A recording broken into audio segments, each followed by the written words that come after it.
Welcome to another DragonLance Saga review episode. It is Misham New Cult the 22nd.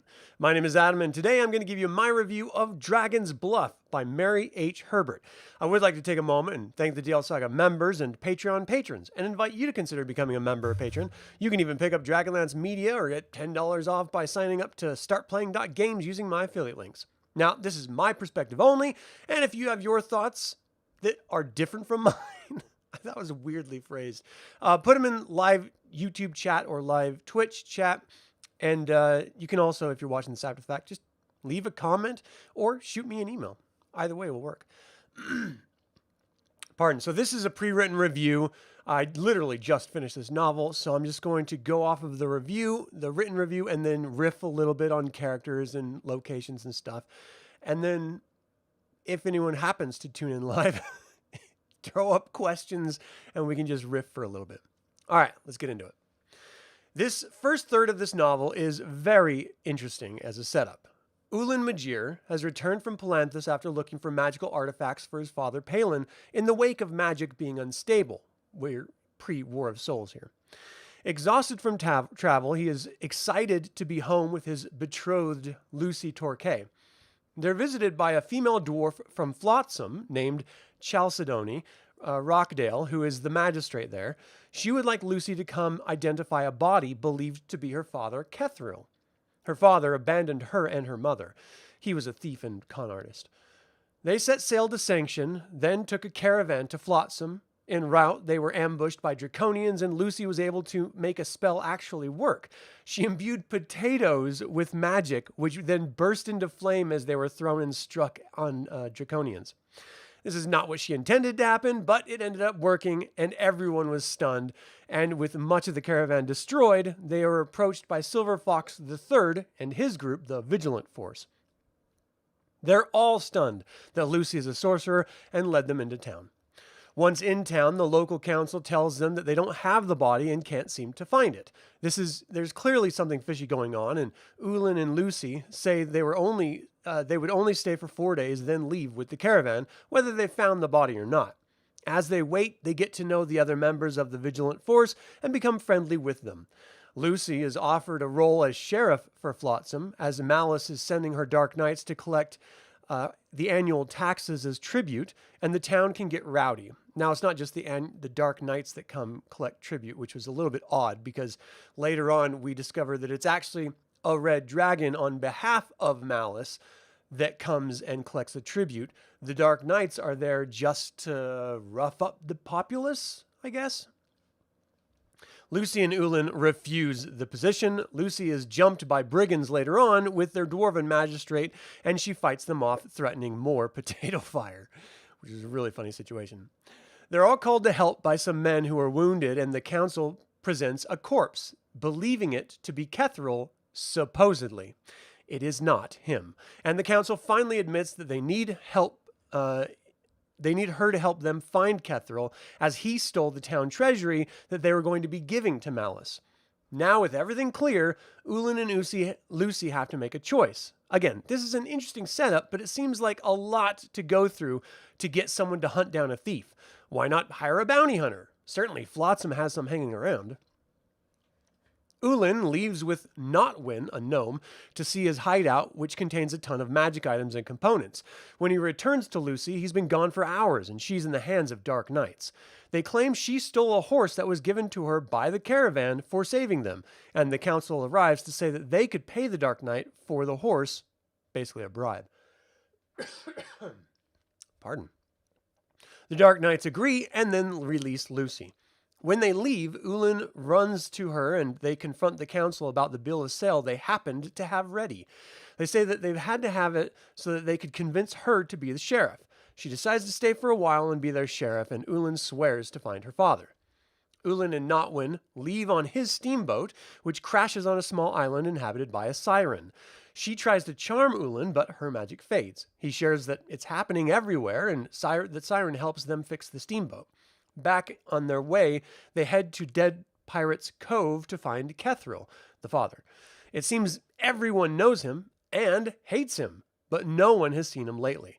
They finally hear about a gambling riverboat that he may frequent, so they head off. Life in Flotsam, as the sheriff, is as crazy as one would expect it to be. Lucy is approached by the Dark Knights again, demanding that if she sees the Silver Fox, to raise the town flag, otherwise she will be killed. Then the fox appears next to her in a fisherman's disguise. He clearly likes her romantically, but she doesn't reciprocate. They're friends, however, and will work together, but he obviously has a spy in his inner circle that he needs to discover. Back at the riverboat, Palin and Notwin discover Kethril disguised as a Kurish nomad, and they drug him during a card game and take him onto their ship. As they're heading back to Dead Pirate Cove for fuel, they say, which is a weird thing because they're in a steamboat. So why don't they just say we need to go get coal or something? They see gagglers, sea slugs, or sea sligs, attacking boats, and they come after them. They're boarded and captured, leaving a hidden Notwin for the siren to discover later. She hears that they have been captured and leaves. Notwin stays hidden, fearing for his life. Ulin and Kethril are chained up for a while and get to know each other, and then the gagglers take them to a sea cave with a sea lion, hungry and ready for them. The final third of this novel was rather nice. Ulin and Kethril were saved from the gagglers and sea lion by the siren and her sea elf friends. It turned out that the siren was Kethrin's daughter as well. He gets around, it seems. And they're taken by the sea elves to Notwin's ship, where he is still trying to make repairs, but it's going slow. Back in Flotsam, the Red Dragon Firemantle shows up a week early to ensure that the new sheriff was collecting the requisite taxes. He burned some boats and killed some men in the process. Lucy confirmed that they were in fact collecting the money, and the dragon left. Seeing the dragon in the distance, Ulin, Notwin, and Kethril leap from the ship and swim away from it as the dragon burns it as it flies by. Kethril only agreed to return if Ulin gave his word of honor that he wouldn't let the town kill him outright. They arrived, and Lucy punched her father in the nose, then sent him to jail. Ulin and Notwin talk with the town leadership about the predicament. They cannot pay the total money and are at a loss for a plan, but they're beginning to put one together when they retire for the night. Kethril is found guilty at a trial and says that he spent the money he stole from them, but that he can get the money back. It turns out Firemantle is stealing from Magistrate and keeping his money in a separate lair. Kethril knows the location and was planning on stealing it, but now he'll help the town get it and pay the debt. Lucy has a better idea. Or actually, it should be a plan in addition to that. Dark Knights arrive in town, and while Ulin and the townspeople are raiding the dragon's lair with Kethril, Lucy has the Dark Knight soldiers abducted and tells the commander that Firemantle is stealing and provides proof. If the Dark Knights report to Magistrate, she will be given payment from the stolen money. She'll be called off if Firemantle agrees to lower the cost and leave the town largely alone. The knight reluctantly agrees and leaves. The town returns, having lost some warriors due to traps and lizards living in the lair. The gnome Notwin has a dragon trap design and presents it for the final confrontation. Firemantle arrives and steps into the trap, which ends in it being bound to the trap. They share their knowledge of him skimming off of Magistrate and evidence being delivered. The dragon's furious but helpless in the face of the threat, knowing Malice will kill him if she finds out. He agrees to stop skimming and burns the town burning the town down, and he's let out of the trap. He ends up murdering the council and mayor, then leaves with the treasure. The Dark Knight returns after the funerals and receives her pay and men. The town elects a new leadership as another Kerr caravan arrives. Ulin and Lucy leave with the caravan after her father steals some money and flees into the desert. He left a note saying that he's proud of her, and Lucy told the town to just bury him if he ever dies again. They join the caravan and return to Solace. This was a great story about the love between Ulin and Lucy and how each of them felt slightly unworthy with the other due to the state of the world and their respective places in it. I really like these intimate-driven stories. It's so much more relatable, and I would definitely recommend this to a fan of the Fifth Age or Dragonlance in general. It was a fun read. Hey, Chris, Magic Potatoes is absolutely something your son will be trying in your home game. It was a really fun, because ultimately, when the people found out about it, word spread like wildfire, and then people started, amping it up and making it much more than it actually was, as naturally occurs. So when she was jumped by some brigands, there was a person standing by that threw some potatoes at her. She's like, "Here, catch!" Because like the whole suggestion is that she can make potatoes explode and, burn people to death. And just the threat of holding a potato up to the brigands was enough for them to be like, whoa, okay, we didn't know that was you. We apologize. Can we just, go, please? Very, very funny situation. The idea that this Kethril sleeps around and has a bunch of kids and goes from town to town or bay to bay in this area, that's not so far-fetched to me. I mean, there's shit asses like that that just are horrible human beings that just have a bunch of illegitimate children and just pop smoke and abandon the women to deal with, raising the child on their own. And that sucks, but it is a reality in life. And so it was believable in that, we see that in real life. What I found unbelievable was that Kethril could cheat the town, abandon his daughter Lucy, have her come and stay to be the sheriff, and then all she does in retaliation to him for putting her in this horrible death position is punch him in the nose. And then everything was okay. No, that doesn't work. At all. He literally didn't face any consequences to his actions at all. And then at the end, he stole from the town again and fled. And she just, guess the problem solved. No, he just stole again. Why are you letting him go? I don't understand any of this. And then the dragon murdering the mayor and councilwoman, and there not being any fallout from that. Everyone was just like, okay, well, I guess we're just going to have to elect someone else. These people were paid to rule over you, and no one seems to care about that. I mean, they had a funeral and stuff, but it's just, I don't know, you just had this huge moment of pulling a sly one over on the dragon and the Dark Knights, and there's no retaliation at all. I would have threatened Firemantle, saying, okay, that was over the top. Now we're definitely going to let Malastrix know, and you're going to pay the price for that. You're going to end up killed. Because they have the leverage to do that. That would be the outcome. And instead, they're just like, ho-hum, we lost our new mayor. What the hell? And the whole setup of the novel in the first place was wildly strange. The idea that the town doesn't have any money, and so they need someone to hunt down this guy that they know is not dead. And instead of hiring a bounty hunter to find the guy, they make up a story about the guy being dead, send their magistrate all the way over to Solace, which takes a month and a half or so of travel. When she finally gets to Solace, her story is that, hey, I've got your dad's body, and we're going to give you a quarter of his estate if you come and confirm that it's him. And then once they get there, they're like, oops, sorry, just kidding. We don't have his body, but how about you be our new sheriff? And she's like, no. And they're like, okay, well then how about instead we reveal that we don't have his body, that he was never dead in the first place, and we ask you to go find him and you be the sheriff. And they're like, ooh, that's a good idea.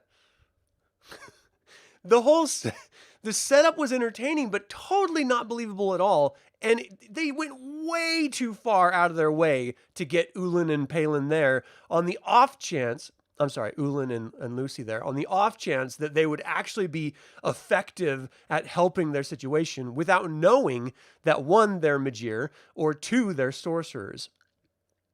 It seems like way too far of a plan. It was just too hopeless of a situation for them to actually decide to do this. I mean, it would be so much easier. You're in this area with a bunch of ne'er-do-wells. Put a bounty on the dude and then have the dude brought to justice. It's that simple. But no, let's do the convoluted, ridiculous route in order to make the story happen. And then there's this thing, that turban on her head is actually a living magical entity, like a creature that can commune with her, an ESP, and it helps her magic and stuff. But it never really deals with the reality. Because at the time this was released, I think, if I'm not mistaken, I'm pretty sure the War of Souls has been released at this point. So maybe it was being written before War of Souls was released and known about what happened to magic and stuff. But the whole time, they're talking about magic failing, but then it works sometimes. But then they throw in this magical artifact But we know that the magical artifact would have had its power stolen, just like with all the people too. And they even mentioned that magic items were failing earlier in the story. So it just seemed like this weird, inconsistent usage of magic items. Like, for example, in order to prevent them from dying when the dragon fire mantle was first caught, the Kethril had this ring from ancient Istar, he claimed, which deflected like explosions and fire around him. So every time the dragon breathed fire on them, he just pulled up his ring like he was, I don't know, the Green Lantern or something, and it like arced around them instead of hurting them.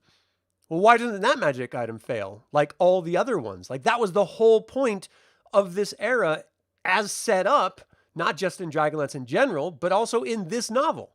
So the way they approached magic was just inconsistent. The story was a little too out there, especially if they didn't know that Ulin was a Majere or if he was connected to Lucy and that Lucy was a sorcerer or not. And then they bring in all this information about Ulin having been a dragon sorcerer.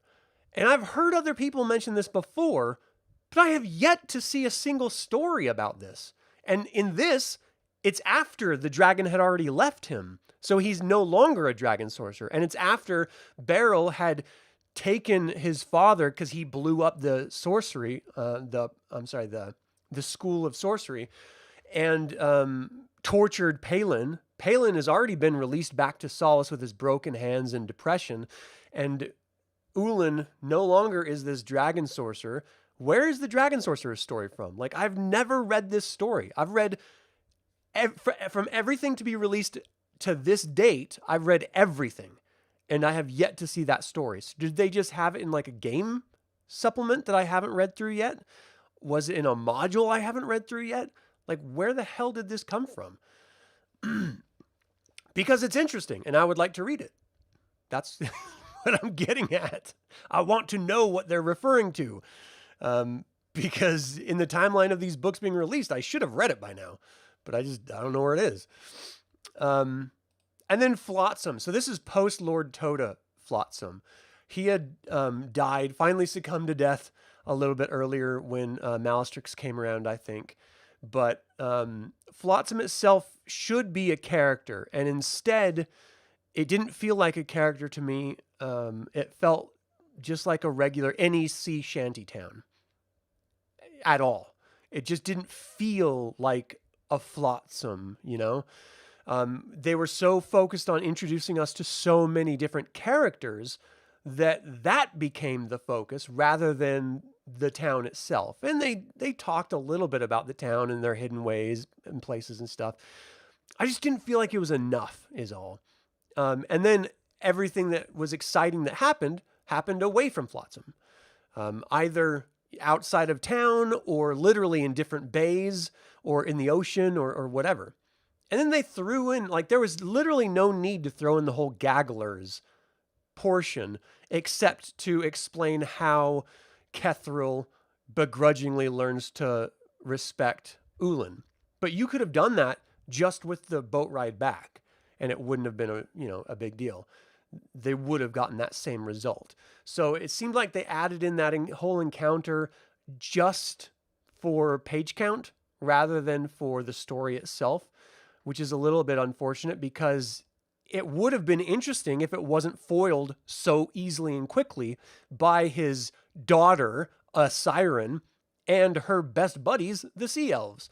Like, talk about stretching, well, we can't have them killed by the gagglers, so what are we going to do? Well, what if the siren's his half-daughter? Well, he is a ne'er-do-well, and, they do like to mate with random people, so yeah, that makes sense, but she can't do it alone. Well, if she's a siren, she must have sea elf friends, right? Oh, okay, let's do that. It all just seems so contrived and convenient that, I don't know, it strains credibility at all. Each author loves to mess with Krynn's magic. 100%, Corey. Thanks for tuning in, by the way. 100%. So as much as there's like all these little nitpicky issues I have with it, the story, it's still fun to read and it's an entertaining story. I did have one real gripe that I wrote down. The dwarf in here, that's called Chassis, but her name is Chalcedony Rockdale. I'm sorry, Chally, not Chassis. She actually mentions as an insult to someone else, she calls him a son of an orc. Son of an orc in Dragonlance. Mary H. Herbert has been writing for Dragonlance for a while. She doesn't know orcs aren't in Dragonlance? How would you even know that name if they don't exist in Dragonlance? Why would you use it as a disparaging remark if you don't know they exist? Because they don't exist in this world. It's just such it's a small thing, but it's something that should have been seen by the writer. They shouldn't have even written in the first place. But then if they did, the editor should have picked it up and be like, oh, wait a second. They actually don't exist. Let's just change this to draconian or ogre or anything else. Just totally let it slip. So fans like me who are ridiculous and obsessive, far too much for health, find it and just have like an aneurysm. DCBs, how you doing? Never ran across that book. Well, it's fun if you want to read it. There are moments that kind of drive me nuts, but it does sort of flesh out an area that outside of the Chronicles and Lord Toad hasn't really been explored a whole lot. And then it talks about the Kerr culture and how, traveling across the Kurdish region and how it's like these desert sands and very Arabian Nights feeling. I mean, even the appearance is a little bit of a Arabian Nights vibe in the artwork, which I always associated with Kerr, but I did not associate with Flotsam. But if you are just on the other side of a nation that is like that, and then you're basically just this hodgepodge town, then it makes sense that you would be a multicultural hodgepodge collective of all sorts of different influences. So that makes sense. You always equate Mary Kirchhoff to being a fun author, but not a meaningful storyteller compared to some other. Well, this was Mary H. Herbert. Kirchhoff is different. I'm not sure I can remember something that she's written. It's usually the son of a gully dwarf. Hey, Soulforce, thanks for tuning in. Yeah, that would have been a good one too. And it would have been a harder bite because everyone hates the Agar. Everyone. So I don't know. In any case, I do think, I'm pleasantly surprised by the Crossroads series of novels thus far. This is the third one I've read. It was Clandestine Circle, this, and then the last one I reviewed, which I honestly don't remember the name of at this moment. I just reviewed it, and I don't recall the name of it. I did on Monday, too. Sweet hell, my memory. In any case, definitely check it out if you're just a Dragonlance completionist like I am, because why not? Anyway, that's going to do it for this review of Dragon's Bluff by Mary H. Herbert. What did you think of the town of Flotsam in this era? Do you enjoy stories where mortals pull one over on dragons? And finally, would you have stayed in Flotsam if you were Lucy? Feel free to email me at info@dealsaga.com or leave a comment below. I would like to thank creator patron Aaron Hardy, producer patron Azrael, developer patrons Chris Androu and Sam Ruiz, and all the members of this YouTube channel. I also like to take a moment and remind you to subscribe to this YouTube channel, ring the bell to get notified about upcoming videos, and click the like button. It all goes to help other Dragonlance fans learn about this channel and its content. And this channel is all about celebrating the wonderful world of the Dragonlance Saga. I hope you'll join that celebration. Thank you for watching. This has been Adam with Dragonlance Saga, and until next time, Slán Javar.